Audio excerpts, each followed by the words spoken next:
Hey, what's up, guys? Welcome to the channel. With not very much MMA related stuff going on right now, I figured it was the perfect time to make my top 5 knockouts of 2021 video.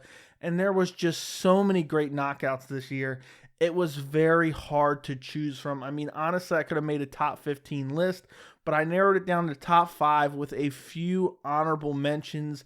I'm going to go from 5 to 1, 1 being my favorite knockout of the year, which I thought was the craziest knockout of the year. And I think my number 1 knockout of the year is going to be different from anybody else. I don't think anybody else has this knockout as number 1 of their favorite knockouts of the year. And I think it's one that kind of eluded some lists as well. People kind of forgot about it. It flew under the radar a little bit, but I think for me, it's the craziest knockout of the entire year. So first off, let me start off with some honorable mentions because there was just so many great finishes this year. First honorable mention is Stipe Miocic getting KO'd by Francis Ngannou back at UFC 260. Super underrated. Francis Ngannou hurt Stipe, was kind of swarming him a little bit, and then I remember Stipe lands like a counter punch and kind of knocks Francis Ngannou back a little bit. And Stipe said, you know what, I heard him, I'm going to go after him. Stipe just charges forwards, hands down by his waist, and Francis Ngannou lands a short left hook and just drops Stipe Miocic, and then he finishes him off with some hammer fist. And the fact this was for the heavyweight title, as well as the fact that Stipe Miocic is considered the greatest UFC heavyweight of all time, I felt like, people kind of forgot about it just because it happened earlier in the year. But this was a spectacular knockout, so I had to add it to the honorable mention section. Next up, Conor McGregor versus Dustin Poirier 2. This was a massive fight. Conor McGregor returning after all that time off. A lot of people doubted Dustin Poirier, and I even picked against him back at UFC 257 January this year. I feel like it's another fight that people forget about. He slept him. I think officially it's recorded as a TKO, but Dustin Poirier slept him in that fight, and he just hurt him badly. He swarmed him badly up against the fence, and then he finished him off. I think it was a right hand that once Conor kind of fell to the ground, he landed that right hand and slept Conor. Great, spectacular knockout. Last honorable mention, and honestly, I should have made this a list of a top 10 just because I have so many honorable mentions, is Charles Oliveira versus Michael Chandler. I mean, I've talked about it so much this year, but for Charles to get hurt so badly in that first round, almost get finished multiple times, and for him to come out in that second round, land that left hook, then just chase Michael Chandler down, spamming left hooks over and over and over again until he KO'd Michael Chandler to win the vacant lightweight title. Just absolutely spectacular. And if you notice, my list kind of has a theme here. The more important the fight is, I rate the knockout higher. It doesn't have to be necessarily the craziest KO ever. It just has to be, an elite level fight against another elite level fighter with high stakes on the line. So that's kind of the theme of my list. Not all of them follow exactly all those criteria, but for the most part, they do. So let me get to my actual list. And I think number 5 is actually going to surprise a lot of people because I think people had this much higher up on the list. But for me, it was great, but I just felt like there were so many more, and it was just hard, man. I shuffled this around a lot just because I felt like I had like a 3-way tie multiple times when I was trying to make this list. But number 5 is Kamaru Usman KOing Jorge Masvidal at UFC 261 earlier this year. Massive right hand, drops him, then finishes him off with hammer fist. Jorge Masvidal is sleeping. And, this was high stakes for sure. The welterweight title was on the line. Jorge Masvidal, the storyline going into that fight was that Jorge Masvidal took the first fight against Usman on short notice. But Usman took that fight on short notice as well. So now they had a full camp for each other. And the fact that Usman came out and slept him, everyone said, if anyone knocks anyone out, it's going to be Masvidal. We know Usman's going to come out and try to clinch with him, try to take him down, ground and pound him, and maybe 50-45 him again to a decision. And that's not what happened in this fight. He landed a nasty right hand and finished off Jorge Masvidal, who I don't think has been KO'd in so long. I don't know what the exact amount of time is, but Jorge Masvidal has not been finished in so long. So for Usman to come out and KO him was absolutely spectacular. But I feel like people rate this knockout a little bit higher just because it was so unexpected. You did not think Usman was going to come out there and KO Jorge Masvidal. Nobody had that happening in their predictions. So next up on the list, number 4. And honestly, you could put this as number one. Honestly, most of these knockouts on the top 5 could be as number one. But I thought this was one of the cleanest knockouts of the year, and that is Corey Sandhagen versus Frankie Edgar. I mean, flying knee KO, and the way he just lands it and walks off was one of the most spectacular KOs I've ever seen. I think this is one of the greatest knockouts of all time, and a knockout is just so much better, in my opinion. Obviously, this is all subjective. It's just so much better when you have that nice, clean knockout and then you just walk away. You don't follow up. The guy's just unconscious. And it was so brutal. Frankie Edgar just fell face down.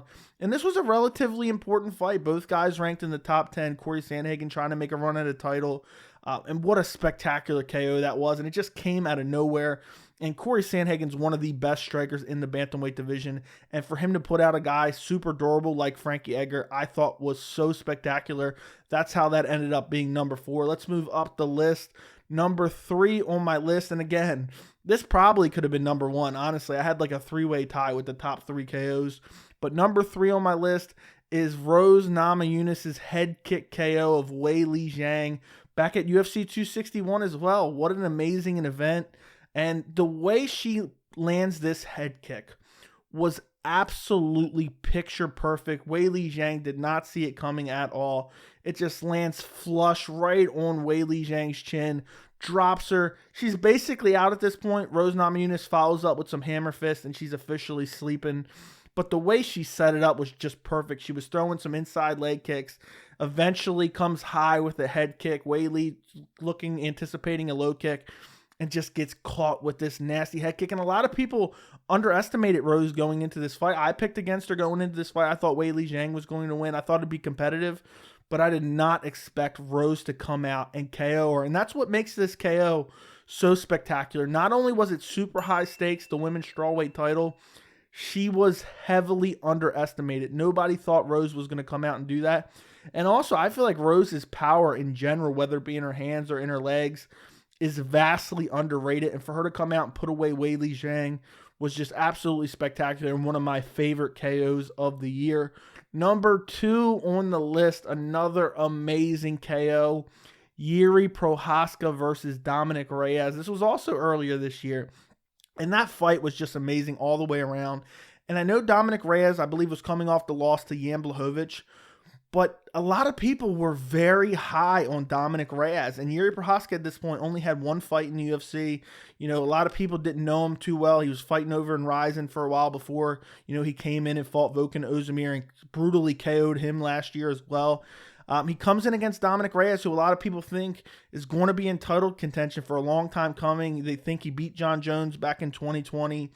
And this was a super competitive fight. I picked Jiri Prochazka going into this fight. I knew Jiri Prochazka was an absolute madman. And the way he landed this KO, Dominic Reyes was shelling up against the fence. I think Jiri threw a standing elbow, just a regular standing elbow, missed it. Dominic Reyes let down his guard for a second. He was going to counter it. Jiri kind of had his back turned to Reyes while Reyes' back was against the fence, and just throws a picture-perfect spinning back elbow, lands on Dominic Reyes. Dominic Reyes just face plants on the ground. Absolute amazing KO, and the way Jiri just walks off just makes this absolutely amazing. And I almost ranked this as number 1. I flip-flopped with the top 3, kind of juggling them around to see which one I was going to put as number 1. And also, this was such a high-stake fight as well. I mean, Jiri Prochazka now, he fought Dominic Reyes. He's going to fight for the title next. And a lot of people, you know, do not earn a title shot coming in and winning 2 fights in the UFC. But to get 2 dominant wins over Volkan Ozdemir, brutal KO there too, and then a brutal KO over Dominic Reyes, and just to have such entertaining fights in both matches. I mean, the Dominic Reyes fight was amazing. Hands down, just waiting forward. Such a unique style and fan-friendly style. I mean, to come in and knock out a guy like Dominic Reyes, who's super athletic, and a lot of people rate him very highly. Just one of my favorite KOs of the year. Now, let's move on to number 1. And this knockout, I don't believe a lot of people talked about it or put it on their list, but I believe that it deserves to be talked about in high regard. Now, again, I could shuffle around 1 through 3, and you could really make an argument for any of them. But number one on my list is Sergio Pettis versus Kyoji Horiguchi. This happened in Bellator not that long ago. And what made this KO so spectacular for me is the fact that it was a borderline walk-off. I mean, Sergio Pettis started to follow up, but didn't throw any follow-up strikes. So it was kind of a walk-off. Not really, but you get my point. You know, he didn't follow up at all, which made it look a lot cleaner. But he was losing the entire fight. Kyoji Horiguchi was winning everywhere. He was winning the striking. He was winning the grappling exchanges. And it gets all the way deep into the fourth round. And this is for the Bellator bantamweight title.